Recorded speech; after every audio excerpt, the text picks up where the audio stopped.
안녕하세요. 바리파이어입니다. 이번 영상에서는 바리스타 파이어족을 준비하시는 분들에게 도움이 되고자 처음으로 알바를 시작하기 전 알아두면 좋은 3가지 내용을 준비해봤습니다.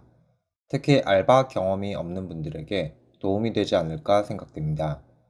본 이야기를 하기 전에 근황을 짧게 소개하면 8월 9일에 저는 올해 4번째 아르바이트 월급을 수령할 수 있었고, 어린이 문화원에서 주 5일 8시간씩 일하면서 받은 금액은 세전 193만원, 4대 보험을 제외한 실수령은 173만원입니다. 이로써 올해 아르바이트로 830만원을 수령했고, 다음 달 월급을 수령하고 나면 25년도 목표를 달성하게 될 것 같습니다.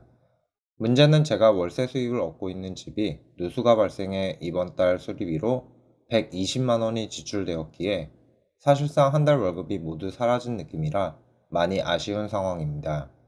그래도 최근 주식이 계속해서 고점을 돌파하면서 보는 재미와 더불어 마음의 든든함을 채워주고 있기에 그나마 다행이라 생각하고 있습니다.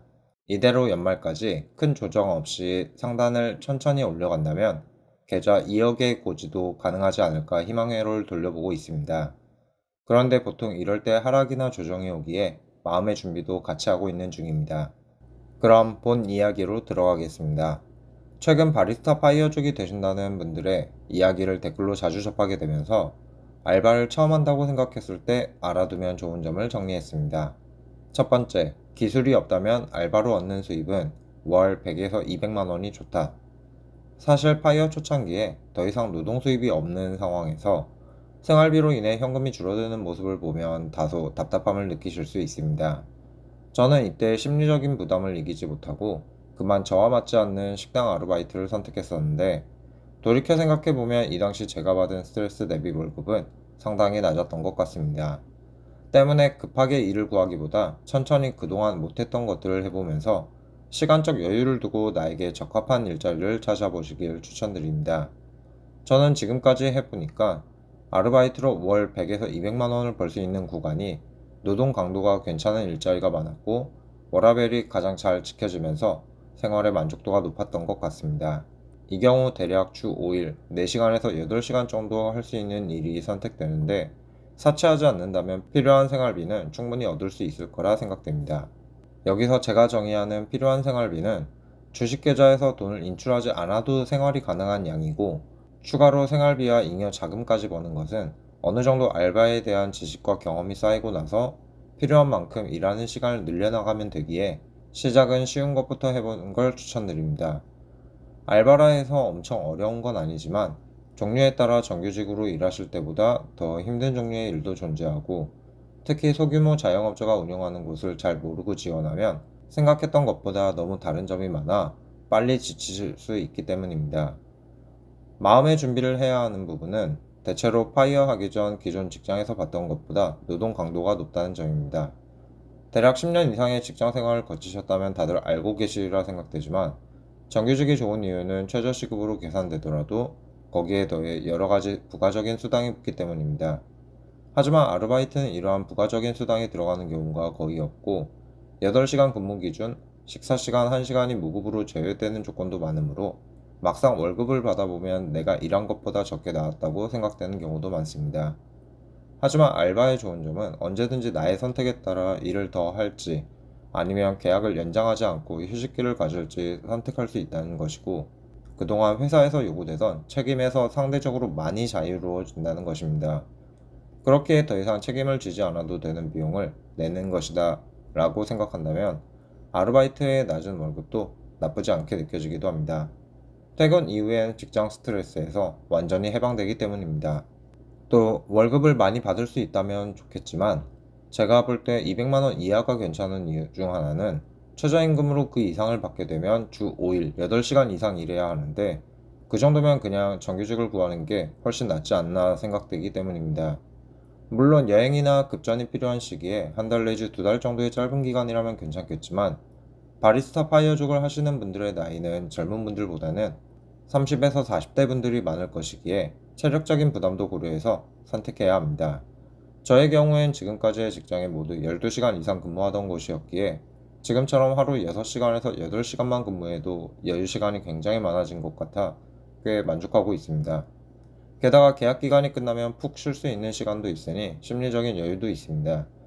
또 정확한 출퇴근 시간으로 저녁이 있는 삶을 누리고 있는데, 생각해보면 워라밸은 개인적인 능력이 굉장히 뛰어나거나 혹은 금전적인 욕심을 내려놓았을 때 가능한 게 아닌가 싶습니다. 두 번째, 알바는 다양한 일이 있고 그만큼 경력이 있으면 더 잘 뽑힌다. 알바몬을 접속하면 자주 보이는 쿠팡, CJ와 같은 채용글을 제외해도 정말 다양한 일이 있습니다. 3개월 미만의 단기 계약직으로 눈을 돌리게 되면 상상도 못했던 일이 보이기도 합니다. 가끔 당근에는 강아지 산책, 고슴도치 식사 주기 같은 알바도 올라오는 걸 확인했습니다. 그렇게 매번 일을 구하시면서 여러 가지 일들을 모두 경험해보는 것도 나름 재밌겠지만, 제가 추천드리는 건 그 중에서도 나에게 맞는 쪽 경력을 이어가면서 쌓아가는 것입니다. 요즘 알바분들과 이야기를 하다 보면 자주 언급되는 주제가 있는데, 알바도 경력직을 요구하는 경향이 점차 강해지고 있다는 점입니다. 당장 알바몬에 접속해서 구인 글을 읽다 보면 경력자 우대라는 말을 심심치 않게 볼 수 있습니다. 게다가 일이 더 쉽고 편하거나 급여 조건이 좋다면 경쟁률마저 높아지는데, 이때 관련 경력이 있다면 정말 큰 힘이 되어주기에, 시작은 어려워도 경력을 만들어 나가다 보면 필요할 때 보다 쉽게 일을 구할 수 있을 것입니다. 또 알바를 처음 시작하면서 알바에도 이력서가 필요한가? 라는 생각으로 이력서에 기본적인 인적 사항만 담았었는데, 여러 면접을 거치다 보니 이력서도 채용에 있어 꽤 큰 영향을 준다는 걸 알게 되었습니다. 생각해보면 경험은 나라는 사람이 어떤 삶을 살아왔는지 보여주고, 또 어떤 사람인지 알 수 있는 소중한 정보가 되어주기 때문에 상황에 따라 20대 분들보다 더 유리한 위치를 잡을 수 있도록 도와주는 것 같습니다. 지금은 시간을 들여 기본 이력서를 작성해 두었는데, 이때 한 곳에만 사용할 수 있도록 내용을 세부적으로 담기보다 공용으로 사용할 수 있는 기본 이력서를 만들어 두고 어떤 걸 했다 정도에서 작성해 알바가 끝날 때마다 업데이트하는 방식으로 관리하고 있습니다. 게다가 이런 이력서에 같은 계열의 알바 경험이 계속해서 누적되면 필요할 때 일을 구하는 게 한결 쉬워지게 되니, 이왕이면 하나의 분야로 경험을 쌓는 게 좋을 것 같습니다. 저의 경우엔 ACC 미래운동의 경험이 있어 이번 ACC 어린이 문화원에도 채용될 수 있었던 것 같았기 때문입니다. 세 번째, 집에서 가까운 게 최고다. 저는 30대 중반을 넘어가면서 체력이라는 배터리가 아무리 잠을 많이 자도 완충이 안 되고 방전도 심해지는 게 느껴집니다. 분명 20대는 12시간 일하고 퇴근 후 친구들과 모여들고 그렇게 다시 출근하고 어찌어찌 하루를 보낼 수 있었다면, 이제는 신체의 배터리가 노후되어 일하면서 대부분을 소모하고 퇴근 후에 사용할 수 있는 양이 많이 남아있지 않은 것 같습니다. 이런 상태에서 집과 일터를 오가는 데 소비되는 시간마저 길게 되면 집에 도착했을 때 바로 잠드는 경우가 많아지게 됩니다.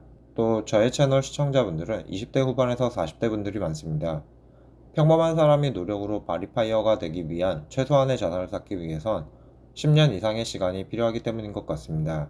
그렇기에 우린 더 이상 20대와 같은 체력이 남아있지 않다는 걸 인정하고, 그나마 집과 일터의 거리를 줄여 남은 체력을 잘 보존한다면 저녁이 있는 삶을 제대로 즐길 수 있게 됩니다. 바리스타 파이어 하게 되는 주된 이유는 삶과 일의 균형, 워라밸을 지키기 위해서고, 이건 일터가 집에서 가까울 때 가장 쉽게 지킬 수 있어 세 번째로 뽑아봤습니다.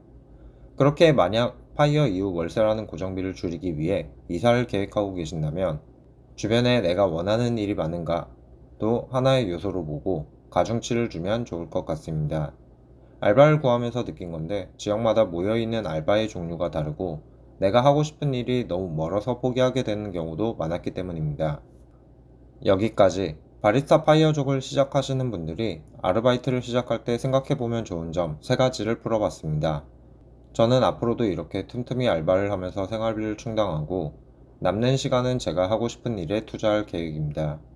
바리스타 파이어족의 삶은 노동을 완전히 끊는 것이 아니라 내가 원하는 만큼만 일하고 나머지는 나를 위해 쓰는 것이라 생각합니다.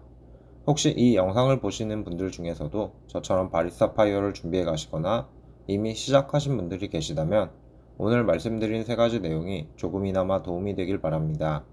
앞으로도 저의 경험과 시행착오를 솔직하게 공유하면서 같은 길을 걷고 계신 분들과 서로 응원하고 정보를 나누는 공간을 만들어 나가겠습니다.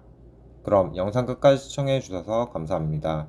구독과 좋아요는 더 좋은 영상으로 보답하겠습니다. 감사합니다.